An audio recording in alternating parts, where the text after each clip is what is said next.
Hello, welcome to Virginia Time Travel, your portal to the Commonwealth's past, present, and future. When we think of colonial America, many times we consider mostly our founding fathers, or as they're referred to today as the framers. I know as a child myself, more times than not, we found ourselves studying mostly men in history class. However, a lot of people have said, well, what about the women? Well, looking at different types of studies of women and other minorities and other perspectives of histories, we find that it began all the way in the 1920s with the Annals. But in our own current modern day era, political correctness has come into play, and a desire to understand more about women and minorities and other people who are involved in history, not just the famous ones we know already, has certainly come into play. And so today here on the show, we plan on discussing the issue of women in the colonial and early and 18th century society of Virginia and America. And so joining me once again is our co-host, Charles Mills.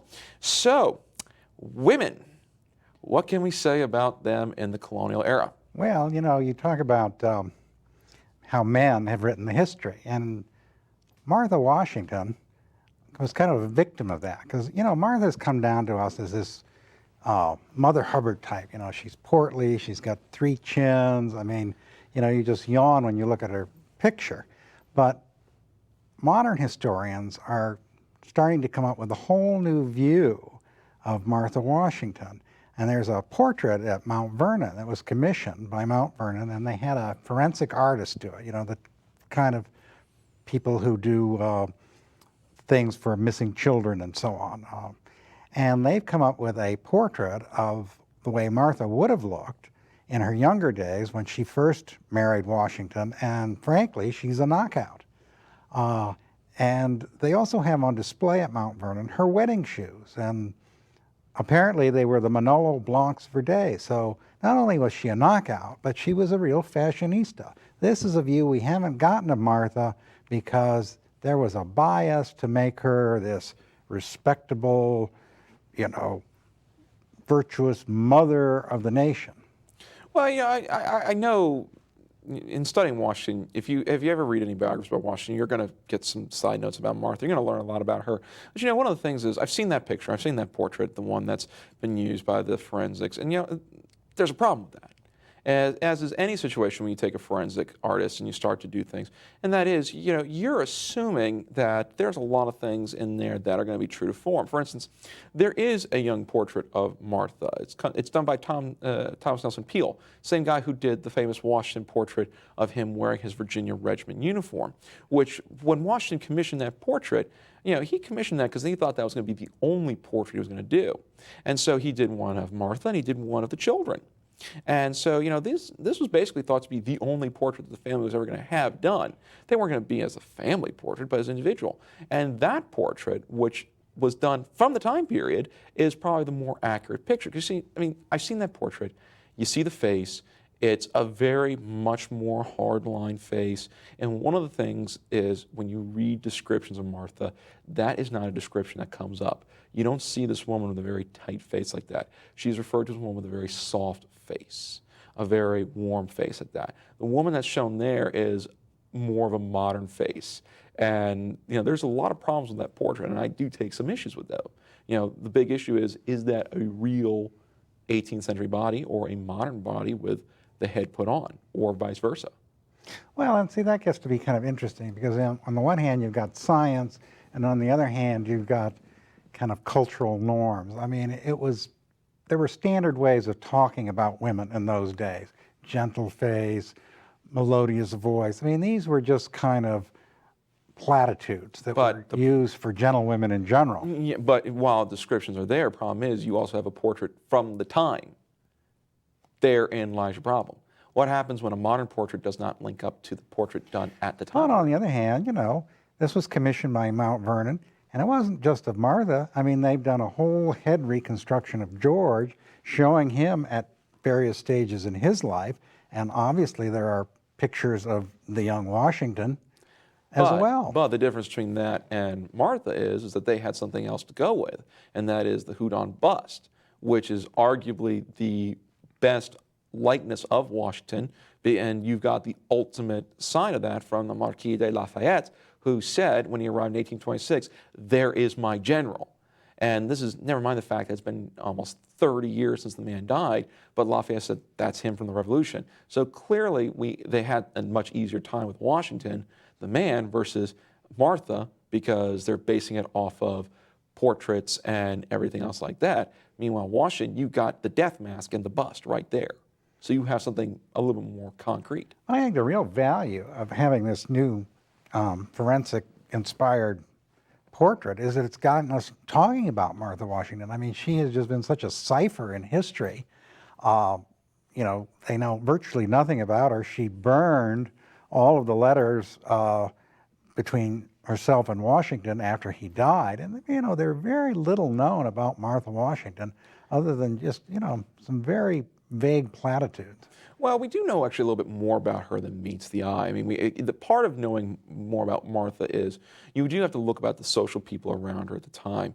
Because, I mean, when we think about Martha Washington, of course, we know she was General Washington's wife, and as such, and this is very important, of course, if you think about why did he court her, she's the wealthiest widow in Virginia. She has a vast land holdings, and she's got 2 small children. Well, let's go back. Let me rewind half a sentence. She's the wealthiest landowner because she is a widow. So now we know she was married before, and she was married to John Parke Custis. Now, Custis is a unique man, and so when you start looking up on his life, you discover something else interesting about Martha, and that is she was apparently a very witty woman because his father had to approve of the marriage between his son and Martha. And his son is considerably older than Martha.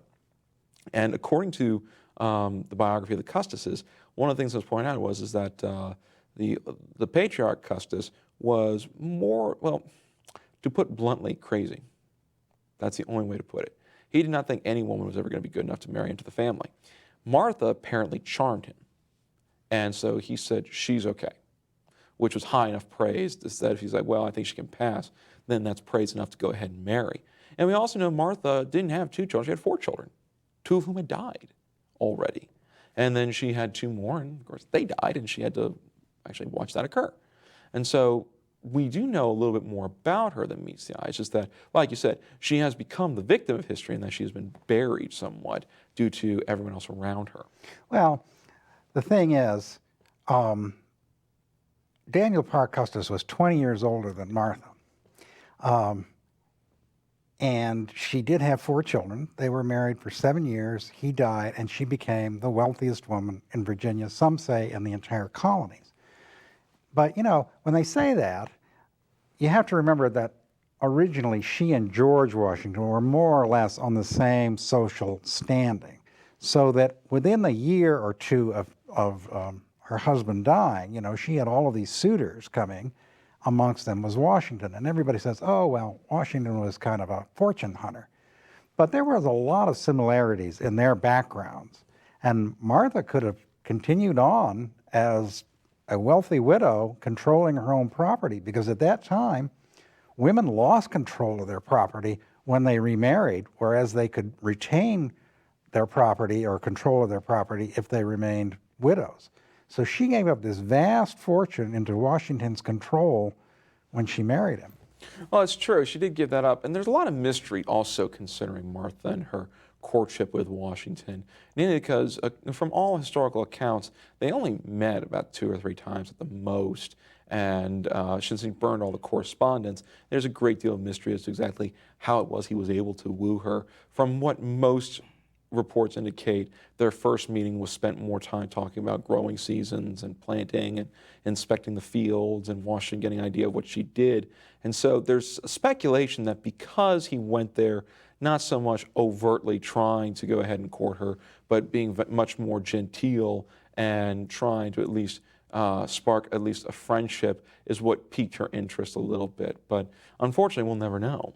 Well, of course, he was a big military hero at the time from the French and Indian War. So, I mean, he did have the, you know, the star quality going for him. He did have that, but at the same time, she would have been well aware of the fact that, you know, for him, most of his land holdings weren't exactly very fortuitous, and so she's literally going to have to support him with her own holdings. I mean, Mount Vernon, he's trying to make a tobacco farm, and it's not being a tobacco farm.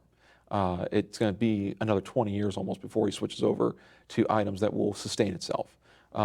His holdings around Fredericksburg are sustainable, but not to the degree of a lifestyle he's hoping to build himself up to. And so I think she even knows a little bit that he might be interested in her money, but even with the star power, even with his own interests, something had to have been different compared to the other men who clearly were just after the money. All right. Now, there are a couple of controversies that kind of swirl around Martha Washington, too. I mean, some historians say that she had a half-sister who was a slave, that her father had, created this sister who was only somewhat younger than Martha, and that this half-sister actually lived at Mount Vernon. Now, a lot of people say, oh, that's just lore, there's no truth to that, but it is a controversy that does kind of rage around Martha now. I kind of roll my eyes at this, and I do so not because I want to be disrespectful to you.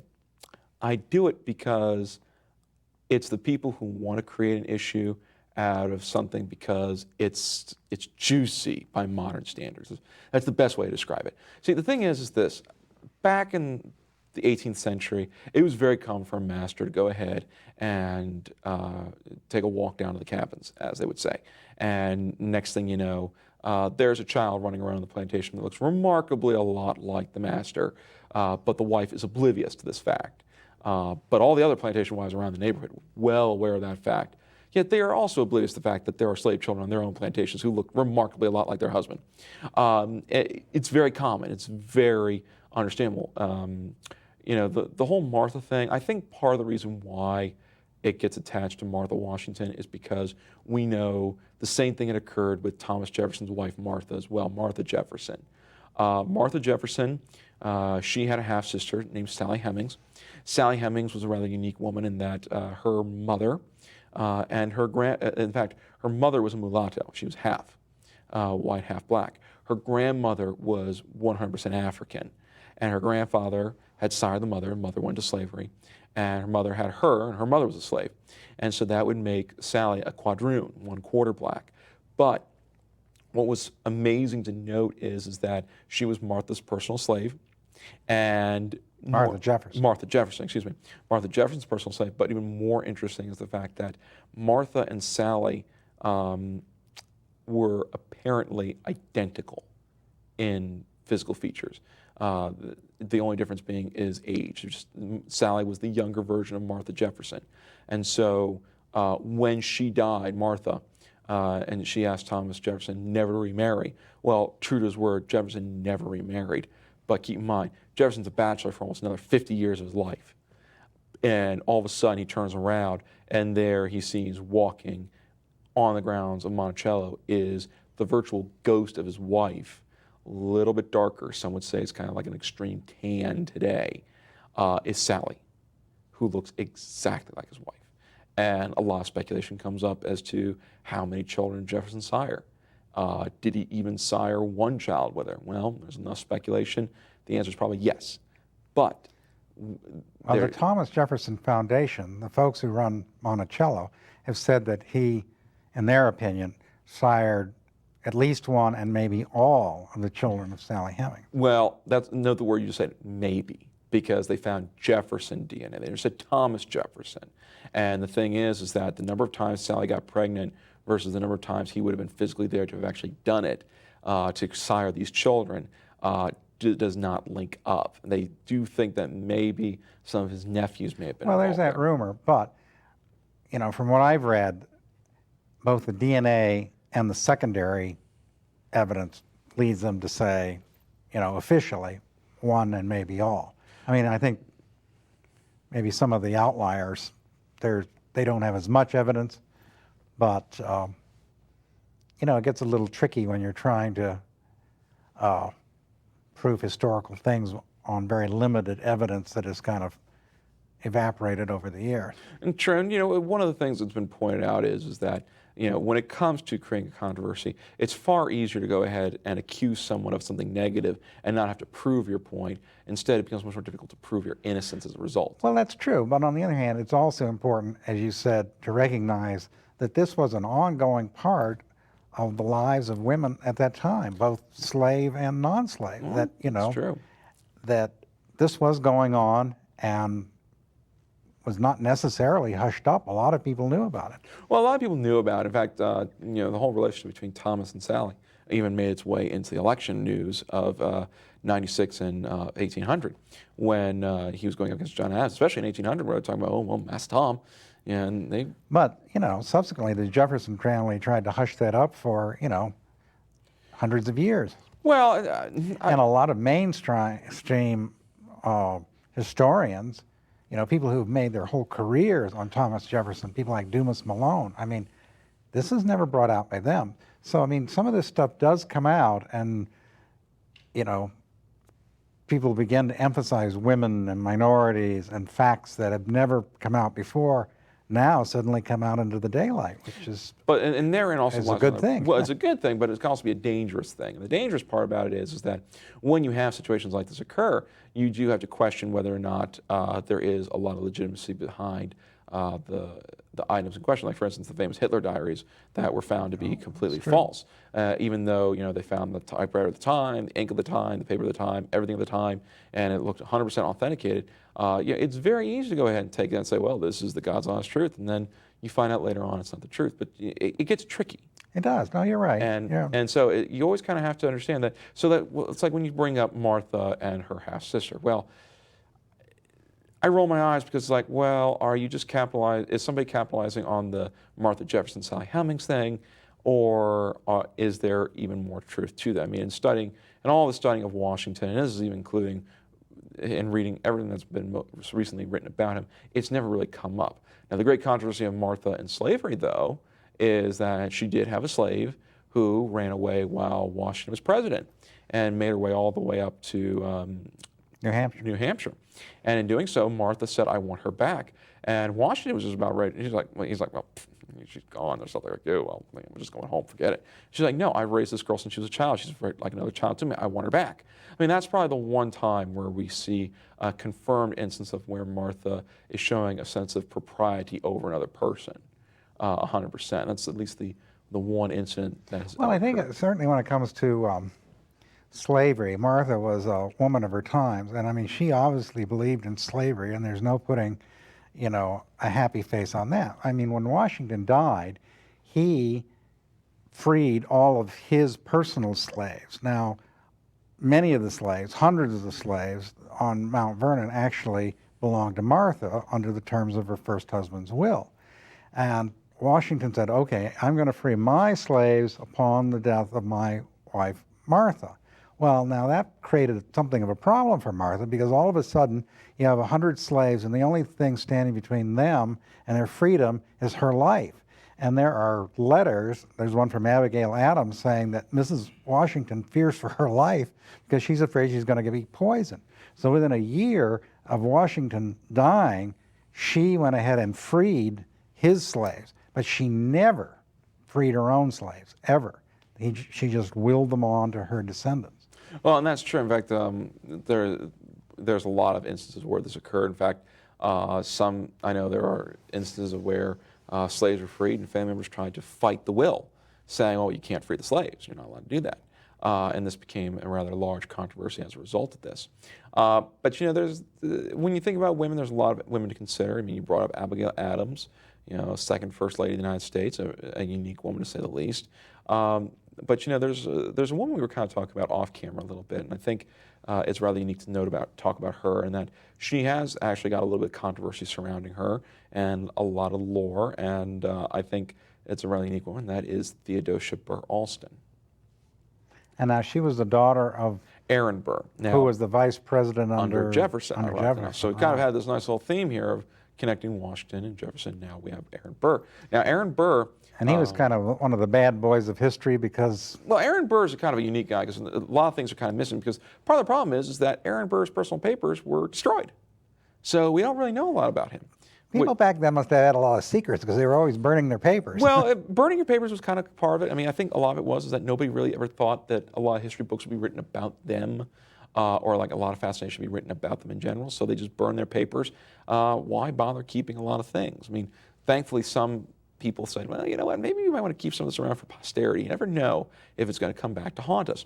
But Aaron Burr is interesting because of his daughter in that he only had one child, and that was Theodosia. And with her, he felt that she deserved the best education possible. And so he educated her with the same kind of education a boy would have gotten in the 18th century. And so she was extremely smart for her time period, which is revolutionary to say the least. And this education and his own belief in bringing up his child is what led to a great deal of controversy, namely from Alexander Hamilton. It has been suggested that Hamilton made a comment towards Burr in the effect that Burr had some kind of incestuous relationship with his daughter. Now, it's never been 100% confirmed.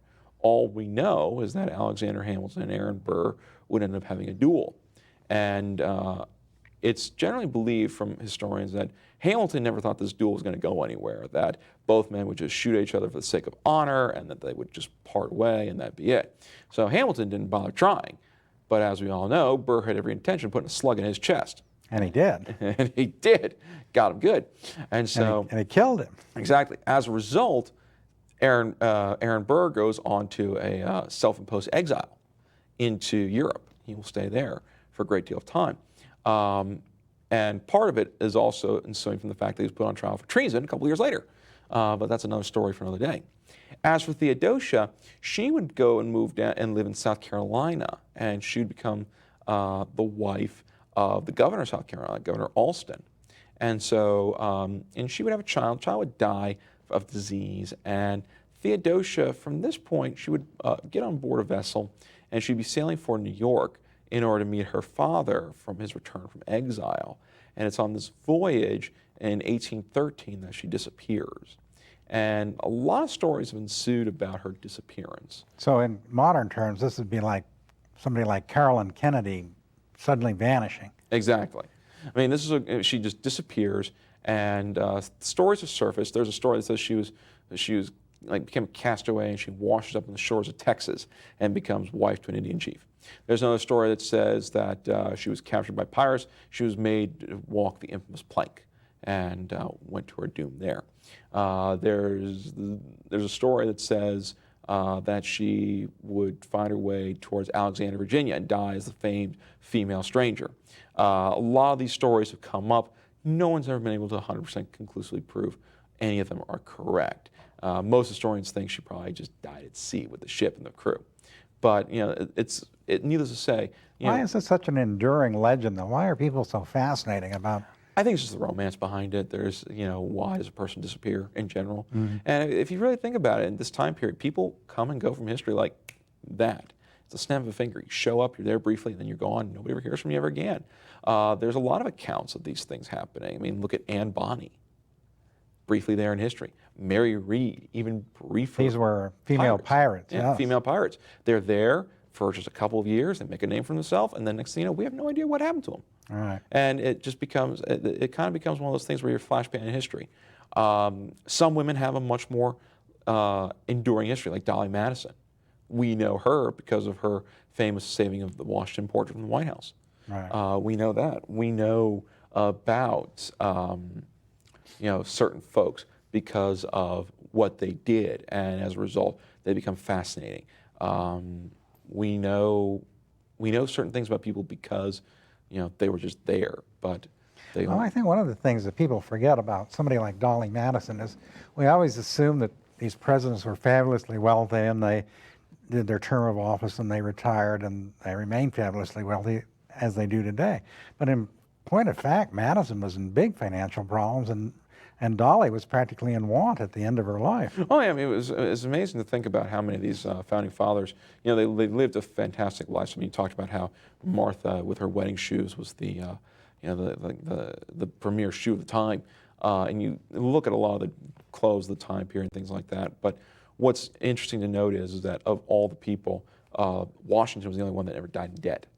All the other founding fathers died in massive debt because they were living off. Now, Washington didn't die in debt. Well, he died. He did not die in debt. He was debt free. Debt free. Right. He did not die in debt. All the others did. All the rest of them They were had broke. because they were broke or in massive debt because they were living off their name, off of the house they were living in off of everything else but actual money. And so it's one of those things that kind of creates an interesting image because, let's not forget Marie Antoinette decided she wanted to live a life of pomp and circumstance, and well, she found out that the circumstance of her pomp was to lose her head. So she certainly found that one out the hard way. But, we could go on discussing this for an hour, 2 hours, but unfortunately we're running low on time. So when it comes to women in the 18th century, there is a great deal to consider. More often than not, they get a bit of a side note in history, which for most people would be a great shame. As a result, it makes you want to learn more. And that's a good thing, because if your interest isn't piqued, then you're never going to bother wanting to learn. To know more about women in the 18th century, please visit our website at www.timetravel21@yahoo.com or email us at timetravel21@yahoo.com with any questions you may have on the women discussed here or others we might not have discussed. This has been Virginia Time Travel, your portal of Commonwealth's past, present, and future.